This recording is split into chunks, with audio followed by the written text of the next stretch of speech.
Shri Ramesh Chennithala. Sir, ഇന്ന് ജനങ്ങൾ രൂക്ഷമായ വിലക്കയറ്റത്തെ നേരിടുകയാണ്. നിത്യോപയോഗ സാധനങ്ങൾ ഉൾപ്പെടെ വിപണിയിൽ കിട്ടാതെ ജനങ്ങൾ പ്രയാസപ്പെടുകയാണ്. അപ്പം ദൈനംദിന ജീവിതത്തിൽ ജനങ്ങൾ അനുഭവിക്കുന്ന ഈ പ്രയാസങ്ങൾ നേരിടാനാണ് നമ്മുടെ സംസ്ഥാനത്ത് പൊതുവിതരണ മേഖല ശക്തിപ്പെടുത്തേണ്ടതായിട്ടുള്ളത്.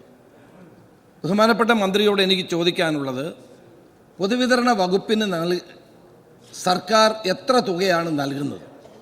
പലപ്പോഴും ഉയരുന്ന പ്രശ്നം വേണ്ടത്ര സാമ്പത്തികമായ അലോട്ട്മെൻറ്റ് ഇല്ലാത്തത് കൊണ്ടാണ് പൊതുവിതരണ മേഖല ശക്തിപ്പെടുത്താൻ കഴിയാത്തത് എന്നുള്ളതാണ്. അങ്ങിവിടെ നിരവധി പദ്ധതികൾ പ്രഖ്യാപിച്ചു. ആ പദ്ധതികൾ നടപ്പാക്കണമെങ്കിൽ പണം വേണമല്ലോ.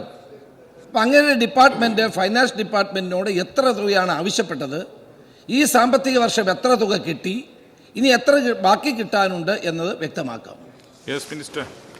സാർ, അതിൻ്റെ കൃത്യമായ കണക്ക് ഞാൻ അദ്ദേഹത്തെ അറിയിക്കുന്നതാണ്.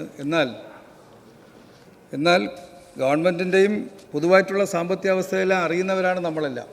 അതിൻ്റേതായിട്ടുള്ള ചില പ്രയാസങ്ങൾ ഭക്ഷ്യവകുപ്പിൽ ഉണ്ടാകുന്നുണ്ട്. എങ്കിലും അത് തരണം ചെയ്യാൻ പ്രത്യേക പരിഗണന ധനകാര്യ വകുപ്പ് മന്ത്രി ഇടപെടുന്നുണ്ട് എന്നുള്ള വസ്തുത താങ്കൾ അറിയണം. കൃത്യമായി നമുക്ക് വലിയ കുറവുകളൊന്നുമില്ലാതെ ഭക്ഷ്യ പൊതുവിതരണ രംഗത്ത് ഇവിടെ ഞാൻ പറഞ്ഞല്ലോ, 80-82% ആളുകൾക്ക് എല്ലാ മാസവും അരി വിതരണത്തിന് മുടക്കമില്ലാതെ കൊടുക്കാൻ കഴിയുന്ന സംവിധാനം ഉണ്ടായിട്ടുണ്ട്. ഞാൻ ആദ്യം ഇവിടെ സൂചിപ്പിച്ചു, ഈ ട്രാൻസ്പോർട്ടേഷനുമായി ബന്ധപ്പെട്ട് നിൽക്കുന്ന കോൺട്രാക്ടർമാർ 1 വർഷത്തെ കോൺട്രാക്റ്റാണ്. അവർ 1 വർഷത്തെ കോൺട്രാക്റ്റ് ഓരോ മാസവും പേയ്മെൻറ്റ് നടത്തണമെന്നുള്ള വാശിയിലാണ്. അതെല്ലാം ഈ അടുത്ത നാളിലുണ്ടായ പുതിയ ശീലങ്ങളാണ്. അതൊന്നും സാധാരണ ഉള്ളതല്ല. അപ്പോൾ അതുകൊണ്ട് അതെല്ലാം പർവ്വതീകരിച്ചുള്ള വാർത്തകൾ വരുമ്പോൾ ഭക്ഷ്യ പൊതുവിതരണ രംഗം ആകെ താറുമാറായി എന്നൊരു പ്രചരണമാണ് മാധ്യമങ്ങളിലൂടെ നമുക്ക് കേൾക്കാൻ കഴിയുന്നത്.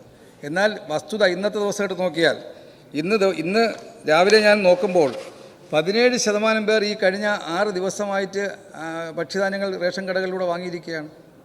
അപ്പോൾ നമുക്ക് അതിലൊരു കുറവും വന്നിട്ടില്ല. എന്നാൽ പത്രവാർത്ത എന്താണ്? പത്രവാർത്ത പറയുന്നത് കേരളത്തിലെ റേഷൻ കടകളിൽ സാധനമില്ല, അരി വിതരണം നടക്കുന്നില്ലെന്നാണ്.